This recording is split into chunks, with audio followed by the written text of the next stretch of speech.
ఆషాఢ మాసం సందర్భంగా మన కాసం ఫ్యాషన్స్ కిలో చీరలు కొనండి, అరకిలో చీరలు ఉచితంగా పొందండి.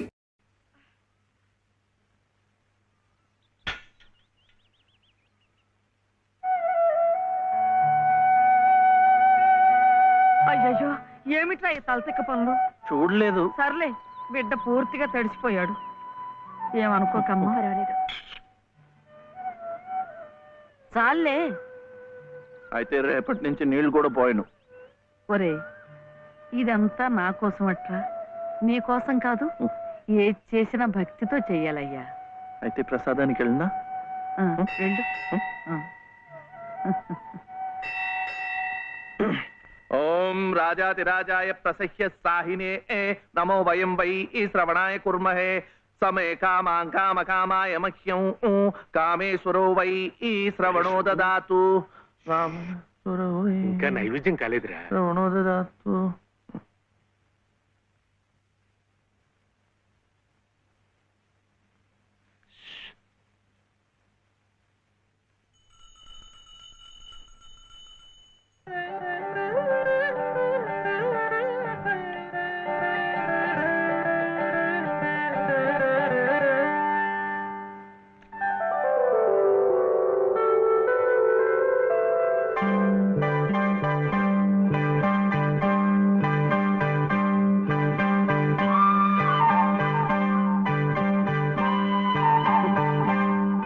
చూస్తున్నానులేండి, మీరు తినకుండా అంతా బాబుకే తినిపిస్తున్నారు.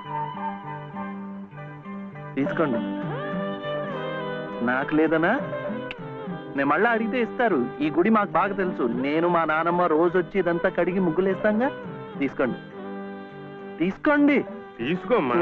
అసలు దేవుడు గర్భగుడిలో ఉంటే వీడు ఊరేగింపుకు వెళ్లే ఉత్సవ విగ్రహం లాంటి వాడు. పుణ్యమే. రాజమ్మా, ఆ అమ్మాయి ఎవరో తెలుసుగా? మన చలపతి చెల్లెలు లలిత. అలాగా, నేను గుర్తుపట్టలేదు.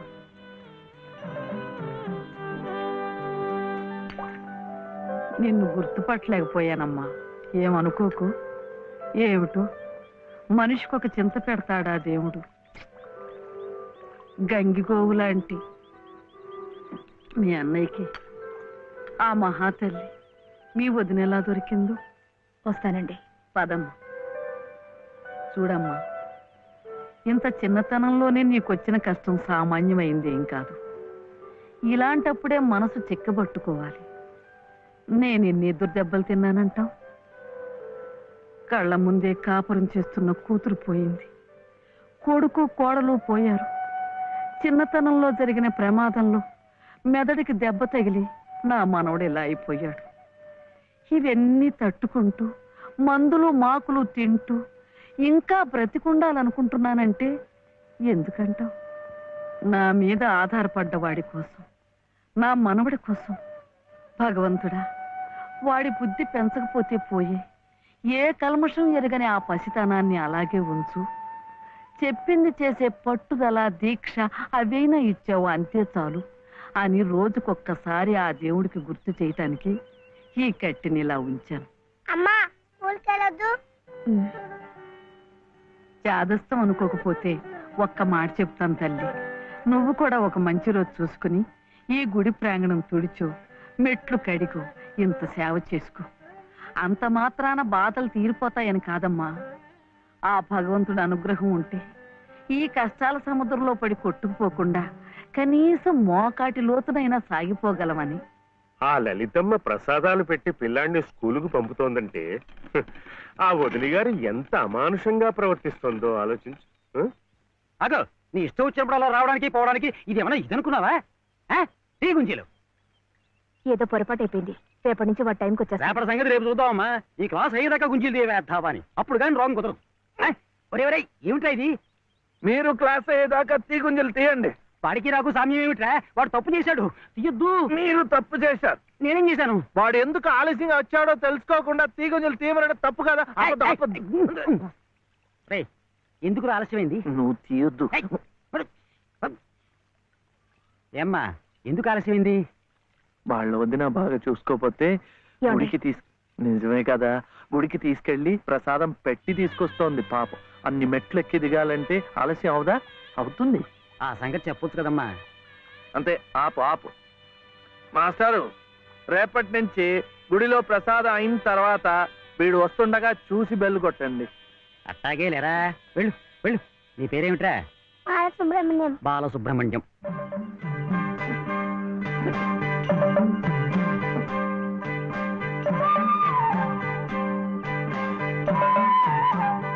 తెలిసిందిలేండి, మీ పేరు లలిత, నా పేరు చెప్పునా వీర వెంకట సత్య శివ సుందర రామయ్య. మీ పేరులో 3 అక్షరాలే, లలిత. నా పేరులో 3 ఉన్నారు. వీర వెంకట సత్య అన్నవరం స్వామి, శివ నేను, సుందరరామయ్య మా తాతయ్య. మరి మీ పేరులో ఎవరున్నారు? ప్రస్తుతానికి నేను, మా బాబే.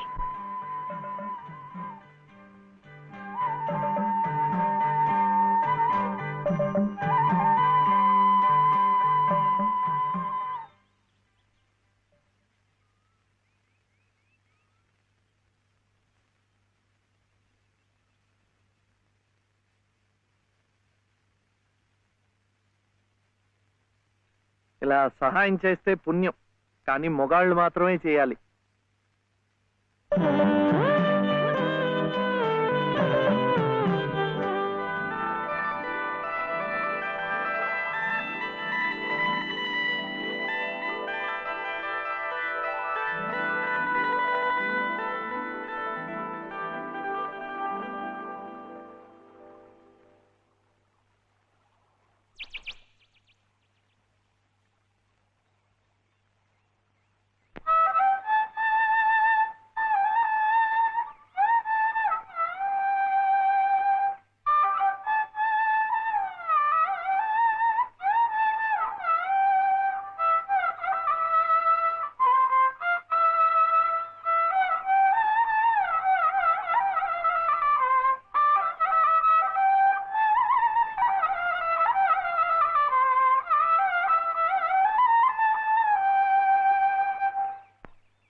ఇది మా నానమ్మ పాడేది.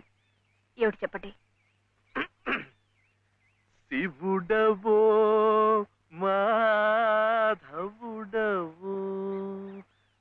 ఎవరని నిర్ణయించేదిరా, మిమ్మల్ని ఎవరని నిర్ణయించేదిరా. మీకు సంగీతం బాగా వచ్చు అనుకుంటానే. మీకు తెలిసిన చోట 2-3 సంగీతం పాఠాలు ఇప్పించకూడదు. పాఠానికి 100 రూపాయలు ఇచ్చినా నా బ్రతుకు గడిచిపోతుంది.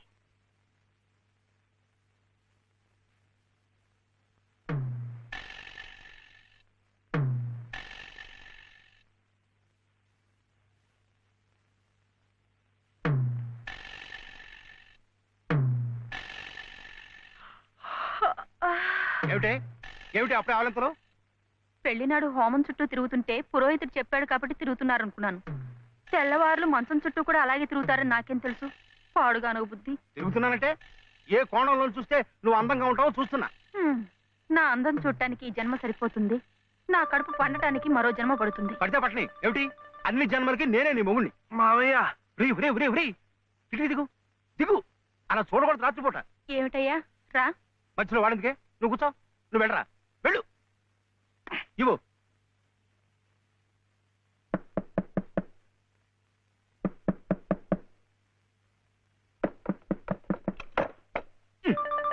ఏమిట్రా, ఏమిటి నీ గొడవ? అర్జెంటుగా నాకు 100 కావాలి. 100 లేదు కింద లేదు, నీ పొంద. పోయి పడుకో. ఇస్తే గాని నేను ఎళ్లను, పడుకోను. చేతులు విరక్కొడతాను. అర్ధరాత్రి లేదు అపరాత్రి లేదు. పో.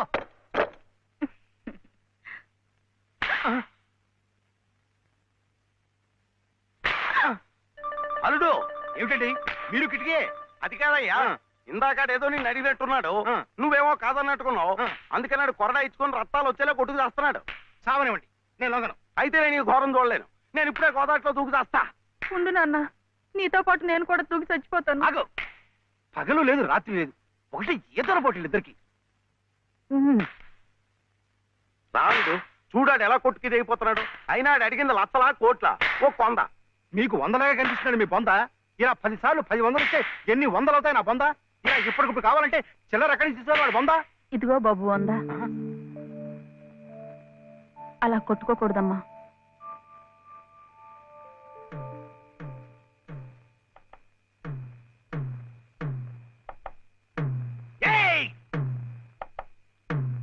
తరుపులే ఆడేం చెయ్యడు పాపం.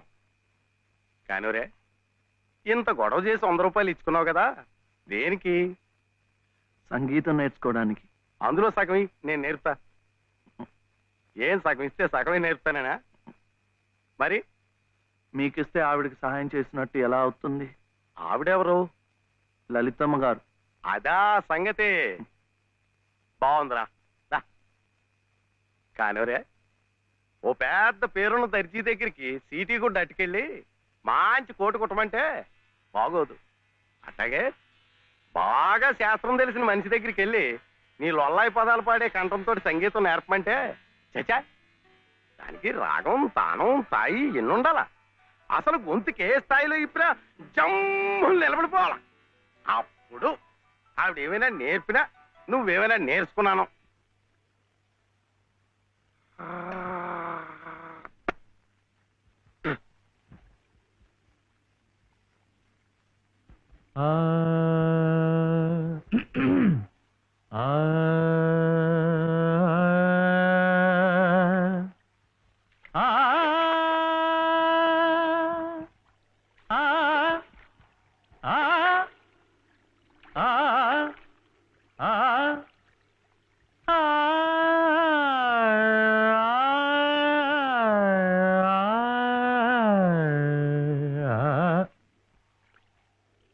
మీరు రోజు ఇలా సాధన చేస్తారా?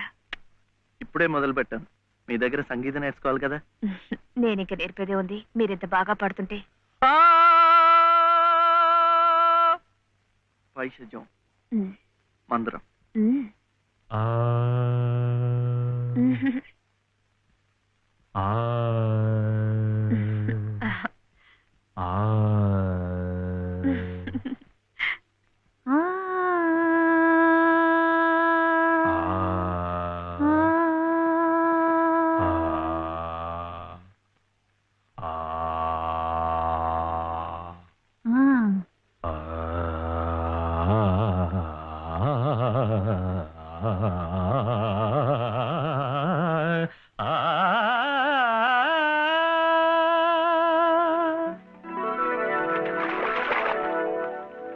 అదేంటండి, మీరు పక్కనుంటే నేను గొంతు వెప్పితే చాలు మంచి రాగం అయిపోతోంది. నేను లేనప్పుడు మీరు పాడుతున్నది మంచి రాగమే, మధ్యమావతి.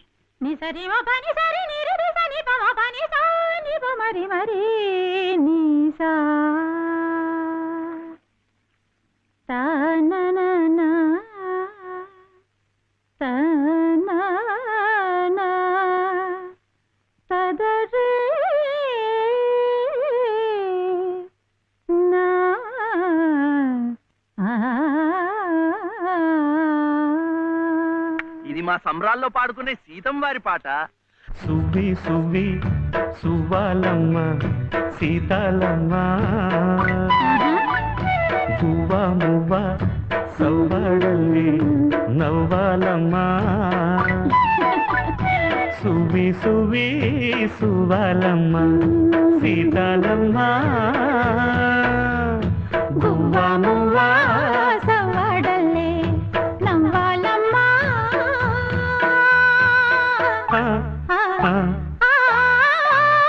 సువ్వి సువ్వి సువ్వాలమ్మ సీతాలమ్మ, సువ్వి సువ్వి సువ్వి సువ్వి సువ్వి సువ్వి సువ్వి సువ్వి సువ్వాలమ్మ సీతాలమ్మ.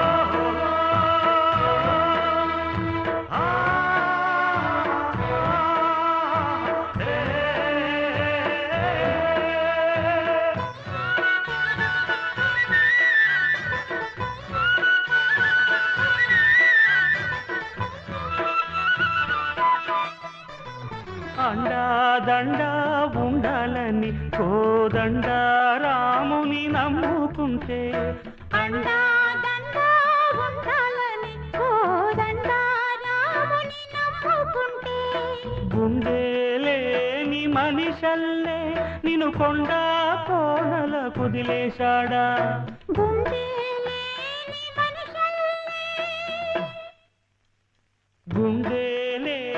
మనిషల్లే నిన్ను కొండా కోనల కుదిలేశాడా అగ్గిలో నాడుకి పువ్వు మొగ్గాలగా తెలిన నువ్వు నెగ్గేవమ్మా ఒకనాడు నింగి నేల నీ తోడు నెగ్గేవమ్మా ఒకనాడు నింగి నేల నీ తోడు సువి సువి సువి సువి సువి సువి సువి సువి సువ్వాలమ్మ సీతాలమ్మ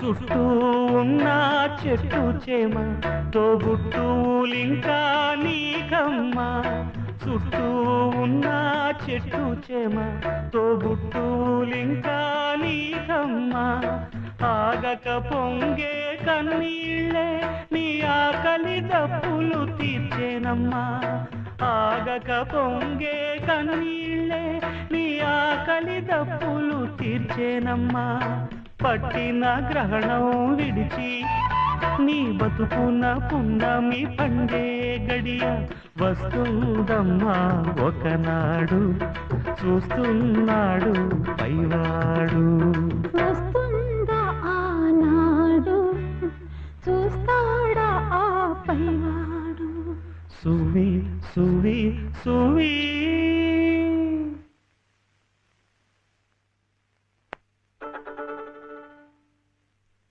కృష్ణుడు మన్ను తిన్నాడని యశోదమ్మకి తెలిసిందట్రా.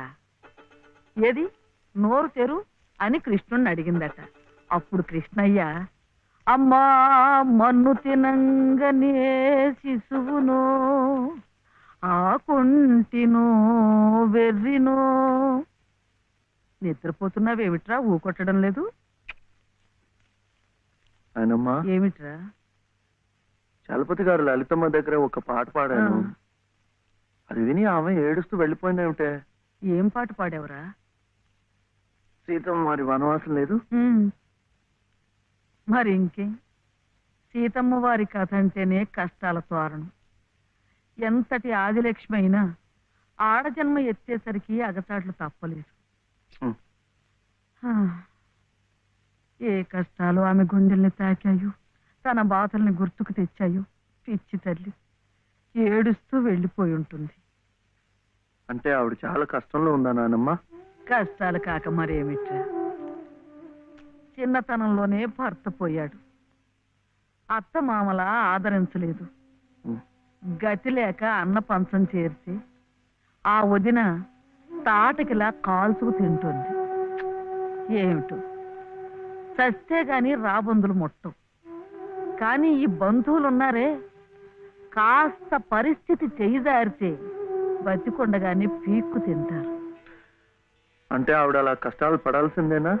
అందుకే ఏదైనా దారి చూపించమని ఆ భగవంతుడిని వేడుకోమన్నాను. ఆ గుడి ప్రాంగణం తుడుచు, ఆ మెట్లు కడిగు, ఇంత సేవ చేసుకుంటే మంచి జరుగుతుందని చెప్పాను. చదువుకున్న పిల్లలు, మనకున్న నమ్మకాలు వాళ్ళకుంటాయా?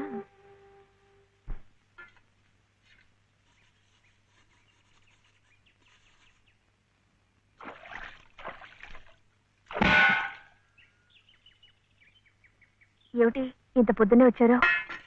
మెట్ల పూజకి. మెట్ల పూజగా? రండి. అరే ఏమిటిది?